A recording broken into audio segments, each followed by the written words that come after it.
మీరు గతంలో పవర్ మినిస్టర్గా ఉన్నప్పుడే రైతులకు ఉచిత విద్యుత్ హామీ అమలైంది. ఇప్పుడు చూస్తున్నారు కాంగ్రెస్ వస్తే కరువు వచ్చింది, కరెంటు లేదు, కాంగ్రెస్ వస్తే కరెంటు లేదు, కరెంటు పోతుందని బీఆర్ఎస్ ఆరోపిస్తుంది. కరువుకు మాకు సంబంధం లేదు. వాళ్ళ గవర్నమెంట్ ఉన్నప్పుడు వర్షాలు పడింది. మేము వచ్చి డిసెంబర్ కదనే, వర్షాలు ఎప్పుడు పడతాయి? జూన్ నుంచి మొదలు పెట్టుకుంటే సెప్టెంబర్ వరకు వాళ్ళే గవర్నమెంట్లో ఉన్నారు. వాళ్ళ వర్షాలు వాళ్ళ గవర్నమెంట్ రాకుండా మేమేట బాధ్యత అవుతాం. నెక్స్ట్ ఇయర్లో ఏమైనా వస్తే అగో కరువు వచ్చిందంటే మీరు నమ్ముతాం. కానీ డిసెంబర్ మాకు వచ్చింది గవర్నమెంట్ డిసెంబర్ 7th అప్పులతో పాటు కరువు కూడా, అది కూడా కరువు మాకే అంటగడుతున్నారు. వాళ్ళు ఎట్లా ఉన్నారంటే కనీసం పెళ్ళి అయితే 9 నెలలు 10 నెలలు ఆగాలి ఆ పిల్లలు పుట్టాలంటే.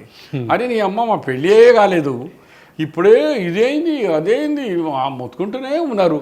వాళ్ళకి ఏమైనా సిగ్గు శరం ఉందా కేటీఆర్ గారికి కానీ ఆ పార్టీ వాళ్ళకు? అరే నిండా మా ప్రాజెక్టు కాళేశ్వరంలో 3 బ్యారేజెస్ మనకు కొంగిపోయినాయి అని తెలిసిపోయింది. ఇంకా పోయి చూడతందుకు పోతే వాళ్ళు ఎమ్మెల్యేలు అంటున్నారు మా పార్టీ పిచ్చిదైంది షబీర్ భాయ్, ఏం చేయాలా పొమ్మంటే సగం మంది పోయి సగం మంది పోలేదు. వాళ్ళే అంటున్నారు ఓపెన్గా కనిపిస్తున్నది కంప్లీట్గా రిమూవ్ చేసేయాలి ఆ బ్యారేజ్ను. ఆ బ్యారేజ్ రిమూవ్ చేసిన తర్వాతనే కట్టాలంటున్నారు. ఆ 1,00,000 కోట్లు ఎవరి పైసలు? జాగీరా కేసీఆర్ నీది? ఎందుకంటే జియాలజికల్ రిపోర్ట్ వచ్చే వారికి వెయిట్ చేయాలి. తొందర కట్టండి నా బాపుకే జాగీరే తుమారా, కట్టు అన్నాం. ఇప్పుడు ఏమైంది? ఆ జియాలజికల్ రిపోర్ట్ ఇప్పుడు వచ్చిండ్రు. ఇలా మేమే ఎక్కడ కనలే కదా కాగంటుంది. డ్యామ్ సేఫ్టీ వాళ్ళు అంటున్నారు, నేషనల్ టీం వచ్చి చెప్తున్నది. ఇవి అందరికీ మేమే నేర్పించినామా?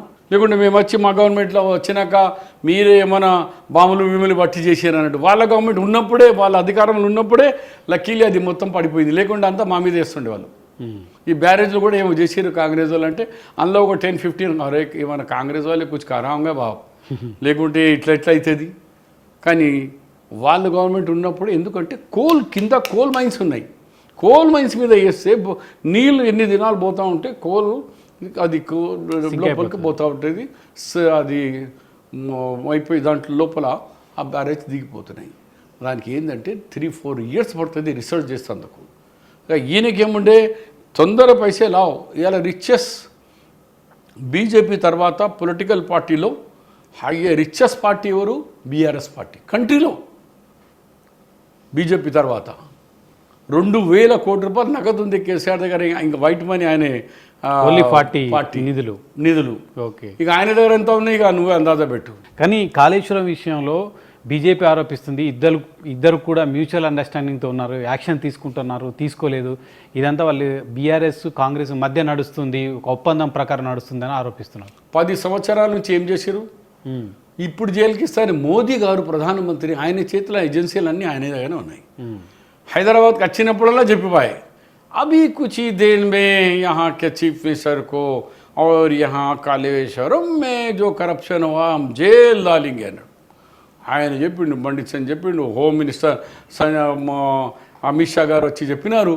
ఇక వాళ్ళే చేయలేక మేము వచ్చి ఇంకా 90 దినాలు కూడా కాలే మేము ఏం చేసినాం అంటే ఆధారాలు లేకుంటే రేపు మీడియా కానీ ఇతర వాళ్ళు అంటారు ఏం ఆధారం లేకుండా మేము పక్కడబందీగా చేస్తున్నాం. National voice, dam security voice అన్ని ఏజెన్సీస్ ద్వారా రిపోర్ట్ తీసుకున్న తర్వాతనే చేయిస్తాం.